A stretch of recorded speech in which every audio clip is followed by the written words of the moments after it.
Hello दोस्तों, स्वागत है आपका अपने चैनल एग्जाम जोन पे। तो एक बार फिर से मैं हाजिर हूँ 6 अक्टूबर 2020 के इंपॉर्टेंट इवेंट्स के साथ। वीडियोस हमारा थोड़ा सा डिले चल रही हैं पिछले 3-4 दिनों से, लेकिन हो सकता है अगले 1-2 दिन में वापस रूटीन पे आ जाएं। तो मैंने कोशिश की, लेकिन फिर भी 1-2 दिन में नहीं आ पाई। तो आज ये 6 अक्टूबर की वीडियो मैं अपलोड कर रहा हूँ।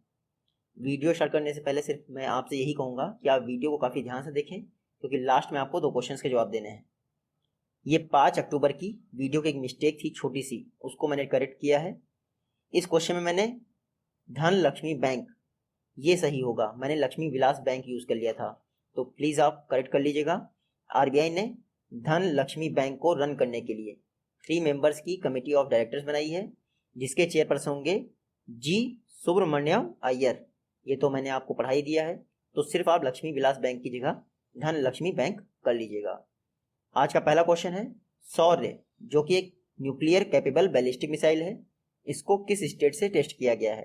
तो रिसेंटली सौर्य को ओडिशा से टेस्ट किया गया है। ओडिशा में जो बालासोर करके टेस्ट रेंज साइट है, वहां से सौर्य मिसाइल को टेस्ट किया गया है। सौर्य एक hypersonic nuclear capable ballistic missile है। इसका जो नया वर्जन है उसकी रेंज कितनी है? 800 किलोमीटर है। देखिए, ओडिशा में 2 टेस्टिंग साइट हैं, एक चांदीपुर, दूसरी बालासोर। सौर्य मिसाइल को टेस्ट किसने किया है? तो DRDO, defence research and development organisation, 1958 में स्थापना हुई थी। हेडक्वार्टर इसका न्यू दिल्ली में है और वर्तमान में चेयरपर्सन कौन है? जी सतीश रेड्डी। जो सौर्य मिसाइल है ये सरफेस टू सरफेस मिसाइल है, आप इतना याद रखिएगा। नेक्स्ट क्वेश्चन है वर्ल्ड टीचर्स डे, विश्व शिक्षक दिवस किस डेट को ऑब्जर्व किया जाता है? तो प्रत्येक वर्ष 5 अक्टूबर को 5 अक्टूबर को वर्ल्ड टीचर्स डे मनाया जाता है। जो इंडिया का नेशनल टीचर्स डे है वो 5 सितंबर को मनाया जाता है, यानी कि 1 मंथ पहले ही नेशनल टीचर्स डे मनाया जाता है, आप याद रखिएगा। जो वर्ल्ड टीचर्स डे है ये 1994 से ऑब्जर्व किया जा रहा है। इस बार के वर्ल्ड टीचर्स डे का थीम क्या था? तो थीम था लीडिंग इन क्राइसिस री इमेजिनिंग द फ्यूचर। क्या था थीम? लीडिंग इन क्राइसिस री इमेजिनिंग द फ्यूचर। तो इस बार का थीम आप याद रखिएगा। वर्ल्ड टीचर्स डे के साथ साथ 5 अक्टूबर को ही वर्ल्ड हैबिटाट डे यानी विश्व आवास दिवस भी था। इस बार के वर्ल्ड हैबिटाट डे का थीम क्या था? Housing for all a better urban future. ये था वर्ल्ड हैबिटाट डे का थीम। नेक्स्ट क्वेश्चन है discovering the heritage of Assam book किसके द्वारा रिलीज की गई है? तो discovering the heritage of Assam book को रिलीज किया है जितेंद्र सिंह ने, जो हमारे development of north eastern region के मिनिस्टर हैं जितेंद्र सिंह, उनके द्वारा discovering the heritage of Assam book को रिलीज किया गया है। इस बुक को लिखा किसने है? तो 2009 बैच के IRS ऑफिसर हैं पद्मपानी बोरा। क्या? पद्मपानी बोरा, उनके द्वारा इस बुक को लिखा गया है। खास बात क्या है, ये जो discovering the heritage of Assam book है, इसके स्टार्टिंग के कुछ लेख जो है अमिताभ बच्चन ने लिखे हैं। तो आप याद रखिएगा, discovering the heritage of Assam book को रिलीज किया है जितेंद्र सिंह ने। इसको पेंगुइन इंडिया द्वारा पब्लिश किया जाएगा। नेक्स्ट क्वेश्चन है फोर्ब्स मैगजीन की 2020 की हाईएस्ट पेड फीमेल एक्ट्रेस की लिस्ट में किसने टॉप किया है? तो फोर्ब्स मैगजीन की हाईएस्ट पेड एक्ट्रेस की लिस्ट में टॉप किया है सोफिया वर्जरा। ये आप देख लीजिए, ये है सोफिया वर्जरा। ये 2020 की फोर्ब्स मैगजीन की हाईएस्ट पेड एक्ट्रेस हैं, आप देखिएगा। वैसे ये कोलंबिया की रहने वाली हैं, लेकिन अमेरिका में एक्टिंग करती हैं, तो आप इतना याद रखिएगा। इस बार जो फोर्ब्स मैगजीन है उसकी लिस्ट में इंडिया से कोई भी एक्ट्रेस नहीं है हाईएस्ट पेड में। उसके बाद सेकंड नंबर पे कौन आया है? तो एंजेलिना जोली सेकंड नंबर पे आई हैं इस लिस्ट में। नेक्स्ट क्वेश्चन है 5th international online shooting championship यानी IOSC में 10 मीटर एयर पिस्टल इवेंट में किसने टॉप किया है या फिर जीता है? तो recently international online shooting championship का 5th इवेंट ऑर्गेनाइज किया गया। उसमें 10 मीटर एयर पिस्टल इवेंट को जीता है यशवनी सिंह ने। आप याद रखिएगा, यशवनी सिंह ने 10 मीटर एयर पिस्टल इवेंट को जीता है 5th international online shooting championship में। ये देखिए, ये हैं यशवनी सिंह, इन्होंने 10 मीटर एयर पिस्टल इवेंट को जीता है। अगर वहीं आपसे 10 मीटर एयर राइफल इवेंट की बात कर दें तो उसको जीता है विष्णु शिवराज पांडियन ने। तो एयर पिस्टल इवेंट को जीता है यशवनी सिंह ने और एयर राइफल इवेंट को जीता है विष्णु शिवराज पांडियन ने। आप इतना याद रखिएगा, दोनों 10 मीटर ही हैं। नेक्स्ट क्वेश्चन है फेमस पर्सनालिटीज हैं, रिसेंटली इनका निधन हो गया। पहले कौन है? मिष्टी मुखर्जी, ये देखिए ये हैं मिष्टी मुखर्जी। रिसेंटली इनका बेंगलुरु में निधन हो गया, लेकिन आप याद रखिएगा वेस्ट बंगाल से बिलोंग करती थी, क्योंकि मुखर्जी लगा है तो आप इजीली जो है गेस कर सकते हैं वेस्ट बंगाल से। ये दूसरे कौन है, इनका नाम है आपका प्रदीप महारथी। प्रदीप महारथी ओडिशा के पॉलिटिशियन थे, बीजू जनता दल पार्टी यानी नवीन पटनायक की पार्टी से बिलोंग करते थे। प्रदीप महारथी, इनका भी निधन हो गया। तो मिष्टी मुखर्जी और प्रदीप महारथी दोनों को आप याद रखिएगा। नेक्स्ट क्वेश्चन है बेका एग्रीमेंट इंडिया और किस कंट्री के बीच साइन किया गया था। तो बेका एग्रीमेंट साइन किया गया था इंडिया और यूएसए के बीच। अमेरिका और इंडिया ने बेका एग्रीमेंट को साइन किया था। बेका मतलब basic exchange and cooperation agreement. देखिए इंडिया अमेरिका से कई सारे ड्रोन्स खरीदता है, अनमैन्ड एयर व्हीकल खरीदता है, उन पर कोऑपरेशन तो चाहिए ही फ्यूचर में, क्योंकि उनके जो है इक्विपमेंट्स खराब हो जाते हैं तो उनमें कोऑपरेशन चाहिए। तो किसी भी टेक्नोलॉजी पे कोऑपरेशन के लिए इंडिया और यूएसए के बीच में बेका एग्रीमेंट साइन किया गया था। रिसेंटली ये एग्रीमेंट इसलिए चर्चा में था क्योंकि यूएस और इंडिया के बीच में जो C-130J हरकुलिस एयरक्राफ्ट है, आपने देखा होगा, उसके अपैरेटस प्रोवाइड करने के लिए $90 मिलियन की, कितनी, $90 मिलियन की डील हुई है। तो जो हरकुलिस एयरक्राफ्ट है उसके अपैरेटस प्रोवाइड करने के लिए इंडिया और यूएस के बीच में $90 मिलियन की डील हुई है, इसीलिए बेका एग्रीमेंट चर्चा में था। नेक्स्ट क्वेश्चन है फूलबगन, ये कोलकाता मेट्रो का एक रेलवे स्टेशन है। आपको बताना है किसने इनॉग्रेट किया। तो फूलबगन रेलवे स्टेशन को इनॉग्रेट किया पीयूष गोयल ने। हमारे वर्तमान के रेलवे मिनिस्टर पीयूष गोयल ने फूलबगन स्टेशन को इनॉग्रेट कर दिया है, जो कि कोलकाता मेट्रो का एक रेलवे स्टेशन है। ये आप देखिए, ये हैं पीयूष गोयल जी, इनके द्वारा ही फूलबगन मेट्रो स्टेशन को इनॉग्रेट किया गया है। देखिए जो कोलकाता मेट्रो का ईस्ट वेस्ट कॉरिडोर है लगभग 16.55 किलोमीटर का, कितना, 16.55 किलोमीटर का, उसी का ये पार्ट है आपका फूलबगन मेट्रो स्टेशन। अच्छा, पीयूष गोयल ने क्यों इनॉग्रेट किया, क्योंकि इंडिया की एकमात्र मेट्रो कोलकाता मेट्रो ही इंडियन रेलवे के तहत कार्य करती है, बाकी नहीं। आप याद रखिएगा इंडिया की ओल्डेस्ट मेट्रो है कोलकाता मेट्रो, 1984 में स्टार्ट हुई थी और वर्तमान में भी काम कर रही है। वैसे इंडियन रेलवे जोन कितने हैं टोटल, 18, उसके बाद अलग से कोलकाता मेट्रो भी इसमें शामिल है। नेक्स्ट क्वेश्चन है किसने अनाउंस किया है कि इंडियन डेवलपर्स को सपोर्ट करने के लिए मिनी ऐप स्टोर लॉन्च करेगा। तो रिसेंटली पेटीएम ने अनाउंस किया है कि इंडियन डेवलपर्स को सपोर्ट करने के लिए एक मिनी ऐप स्टोर लॉन्च किया जाएगा। ये क्यों अनाउंस किया इन्होंने, क्योंकि कुछ दिन पहले ही गूगल ने, जो गूगल का प्ले स्टोर है जहाँ से आप ऐप डाउनलोड करते हैं, वहाँ से पेटीएम को गूगल ने हटा दिया था। तो इसको देखते हुए पेटीएम ने अनाउंस कर दिया है कि वो इंडियन डेवलपर्स के लिए एक मिनी ऐप स्टोर लॉन्च करेगा, जहाँ पे इंडियन डेवलपर्स अपने ऐप जो है लॉन्च कर सकते हैं। तो आप देखिएगा पेटीएम द्वारा अनाउंस किया गया है कि वो अपना मिनी ऐप स्टोर लॉन्च करेगा। पेटीएम की बात करें तो 2010 में पेटीएम की स्थापना हुई थी। हेडक्वार्टर इसका नोएडा में है। फाउंडर एंड सीईओ कौन है पेटीएम के, तो विजय शेखर शर्मा। पेटीएम की पेरेंट कंपनी कौन सी है, तो 197 कम्युनिकेशन। नेक्स्ट क्वेश्चन है किस मिनिस्ट्री द्वारा इंडिया का पहला टाइम यूज सर्वे रिलीज किया गया है। तो recently ministry of statistics and programme implementation द्वारा इंडिया का पहला टाइम यूज सर्वे रिलीज किया गया है। इस सर्वे को एनएसओ नेशनल स्टैटिस्टिकल ऑफिस द्वारा कंडक्ट किया गया था जनवरी 2019 से लेकर दिसंबर 2019 के बीच में। टाइम यूज सर्वे मतलब इंडिया के जो लोग हैं रहने वाले, वो अपना टाइम किन चीज़ों में यूज़ करते हैं, मतलब पेड एक्टिविटीज़ में यूज़ करते हैं या फिर अनपेड एक्टिविटीज़ में। जैसे मैं ये वीडियो बना रहा हूँ तो ये एक अनपेड एक्टिविटीज़ है, लेकिन जैसे नाबार्ड की मैं सीरीज लॉन्च कर रहा हूँ तो एक पेड एक्टिविटी है। तो इस तरह से कैलकुलेट किया जा रहा है इनका कि किस एक्टिविटी में इंडिया के लोग अपना टाइम यूज़ करते हैं। इसको देखते हुए एनएसओ ने सर्वे कंडक्ट किया था। आप यहाँ पढ़ लीजिए थोड़ा सा।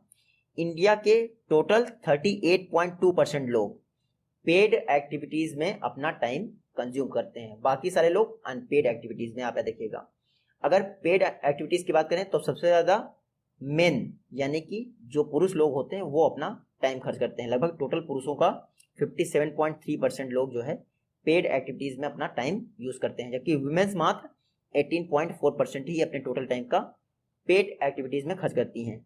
तो आप इसका अपोजिट आप ये कर लीजिए कि जो अनपेड एक्टिविटीज़ होती हैं उसमें वुमेन्स अपना टाइम ज़्यादा खर्च करती होंगी, लगभग 81.2% के आसपास, और जो मेन होते हैं वो सिर्फ 26.1% ही अनपेड एक्टिविटीज़ में खर्च करते हैं। तो रिसेंटली इंडिया का पहला टाइम यूज सर्वे रिलीज किया गया है ministry of statistics and programme implementation. 2019 के दौरान एनएसओ ने इसको कंडक्ट किया था। नेक्स्ट क्वेश्चन है, स्मार्ट जो एक सुपरसोनिक टॉर्पीडो है, इसको सक्सेसफुली टेस्ट किया गया है व्हीलर आइलैंड से। आपको बताना है व्हीलर आइलैंड किस स्टेट में स्थित है।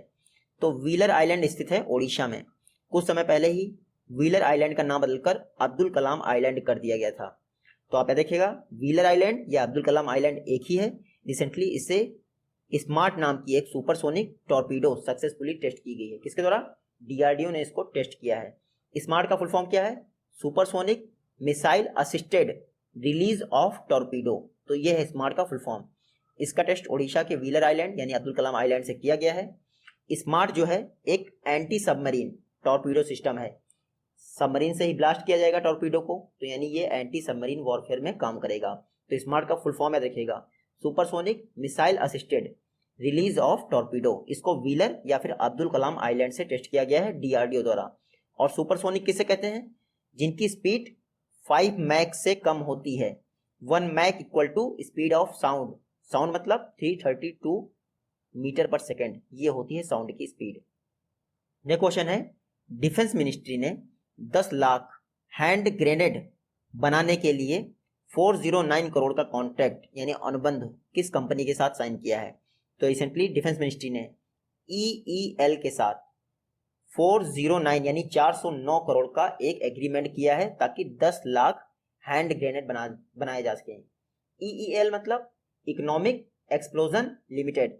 देखिए एक सोलर ग्रुप है, नागपुर में स्थित है सोलर ग्रुप, उसी की एक फर्म है EEL लिमिटेड यानी इकोनॉमिक एक्सप्लोजन लिमिटेड।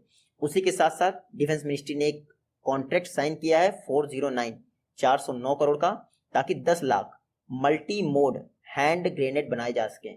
अभी हमारी इंडियन आर्मी वर्ल्ड वॉर 2 यानी द्वितीय विश्व युद्ध के टाइम के हैंड ग्रेनेड यूज करती है, बहुत पुराने टाइप के हैं।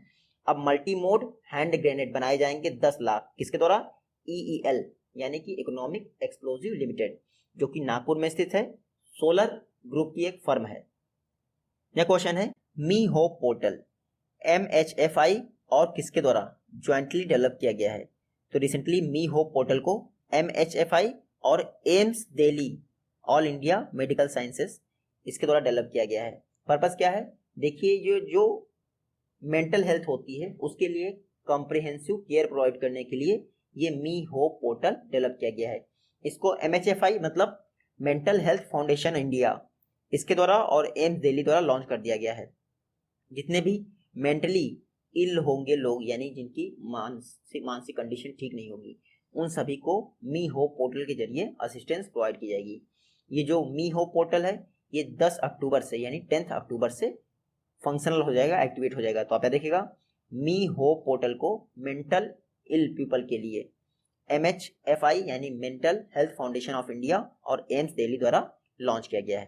नेक्स्ट क्वेश्चन है, आर्मी चीफ और फॉरेन सेक्रेटरी ऑफ इंडिया ये 2 दिनों के लिए किस कंट्री की यात्रा पर गए हैं? तो recently army chief Manoj Mukund Naravane और फॉरेन सेक्रेटरी हर्षवर्धन श्रृंगला ये 2 दिनों के लिए म्यांमार की यात्रा पे गए हैं, यानी म्यांमार इसका सही जवाब होगा। तो हमारे आर्मी चीफ मनोज मुकुंद नरवणे और फॉरेन सेक्रेटरी हर्षवर्धन श्रृंगला 2 दिनों के लिए म्यांमार की यात्रा पे गए हैं। ये मैप में देखिए ये है म्यांमार, यहीं पर दोनों लोग गए हैं। 2 दिन तक डिफेंस से रिलेटेड और फॉरेन इश्यूज से रिलेटेड डिस्कस होंगे। म्यांमार की कैपिटल क्या है? नेपिदाओ। म्यांमार के प्रेसिडेंट कौन है? तो विन मिंट। क्या नाम है? Win Myint. और म्यांमार की करेंसी क्या है? बर्मीज क्यात। अच्छा, बर्मा इंडिया से कब अलग हुआ था? तो 1935 में बर्मा इंडिया से अलग हो गया था। नेक्स्ट क्वेश्चन है, बापू का एक ब्रॉन्ज स्टैच्यू यानी तांबे का एक मूर्ति उनकी 151st बर्थ एनिवर्सरी पर किस कंट्री में इनॉग्रेट किया गया है? तो बापू का एक ब्रॉन्ज स्टैच्यू रिसेंटली यूक्रेन में इनॉग्रेट किया गया है 2 अक्टूबर को। इस बार जो 2 अक्टूबर था उस दिन बापू की 151st बर्थ एनिवर्सरी थी। उसी दिन एक ब्रॉन्ज स्टैच्यू यूक्रेन में इनॉग्रेट किया गया है। आप देखिएगा। बात करते हैं यूक्रेन की, तो ये मैप में देख लीजिए, ये है यूक्रेन। कैपिटल क्या है इसकी?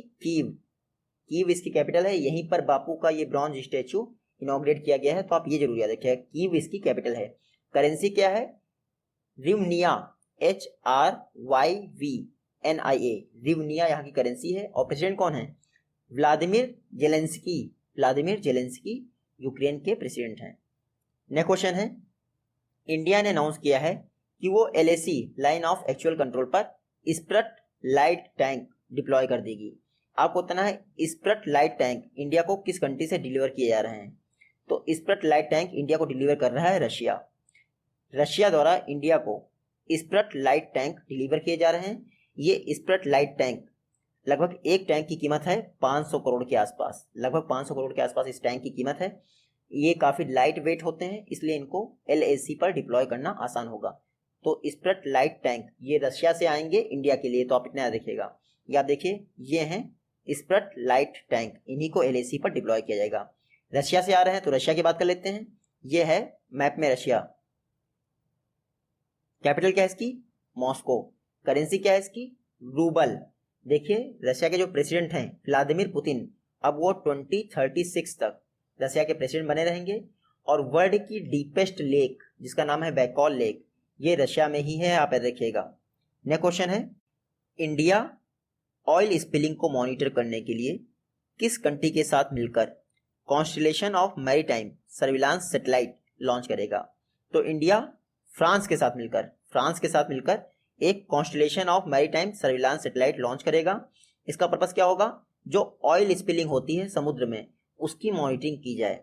तो फ्रांस के साथ मिलकर India constellation of maritime surveillance satellite launch करेगा, ताकि जो ओशियन होते हैं, समुद्र होते हैं, उसमें ऑयल स्पिलिंग को मॉनिटर किया जा सके। रिसेंटली इंडिया और फ्रांस के बीच में एक और एग्रीमेंट हुआ था। इसके तहत इंडिया और फ्रांस की स्पेस एजेंसी 2025 में 2025 में साथ में मिलकर वीनस मिशन लॉन्च करेंगी। तो आप ये भी याद रखिएगा। बात करते हैं फ्रांस की, तो ये मैप में देखिए, ये है फ्रांस। इसकी जो कैपिटल है पेरिस, ये सीन नदी के किनारे है। किस नदी के किनारे? सीन नदी के किनारे। फ्रांस की करेंसी क्या है? यूरो है और CFP फ्रैंक है। फ्रांस के प्रेसिडेंट कौन है? Emmanuel Macron. नेक्स्ट क्वेश्चन है, दिल्ली मुंबई एक्सप्रेस वे पर टोटल कितने एनिमल ब्रिजेस या फिर पासेस बनाए जाएंगे? तो recently national board of wild life इसने अप्रूवल दे दिया है कि दिल्ली मुंबई एक्सप्रेस वे पर टोटल 5 एनिमल ब्रिजेस बनाए जाएंगे, या फिर अंडर या फिर ओवर पासेस बनाए जाएंगे। ये देखिए, ये होते हैं एनिमल पासेस। इसमें क्या होता है? एनिमल्स को, जो वाइल्ड लाइफ एनिमल्स होते हैं, उनको जंगलों से होके ही गुजरना पड़ता है, यानी सड़कों से होके गुजरना नहीं पड़ता है। तो यही इसी तरह के 5 एनिमल पासेस यानी 5 एनिमल पासेस बनाए जाएंगे दिल्ली मुंबई एक्सप्रेस वे पर। मोस्टली ये एनिमल पासेस जो है राजस्थान में ही होंगे। राजस्थान का जो रणथंभौर नेशनल पार्क है और मुकुंदरा वाइल्ड लाइफ सेंचुरी है, उनको जोड़ने के लिए ये 5 एनिमल पासेस बनाए जाएंगे। तो आप याद देखिएगा, जो NHAI है, national highway authority of India, 2020 दिसंबर के आसपास इन एनिमल पासेस को बनाना स्टार्ट कर देगा, क्योंकि national board of wild life ने इसका अप्रूवल दिया है। तो आप याद देखिएगा, वाइल्ड लाइफ प्रोटेक्शन एक्ट 1972 के तहत national board of wild life की स्थापना हुई थी। टोटल 47 मेंबर होते हैं, और national board of wild life के एक्स ऑफिशियो चेयरमैन कौन होते हैं? Prime minister of India. ये आज की वीडियो से क्वेश्चन है। आई होप कि आप इन दोनों का जवाब आसानी से दे पाएंगे।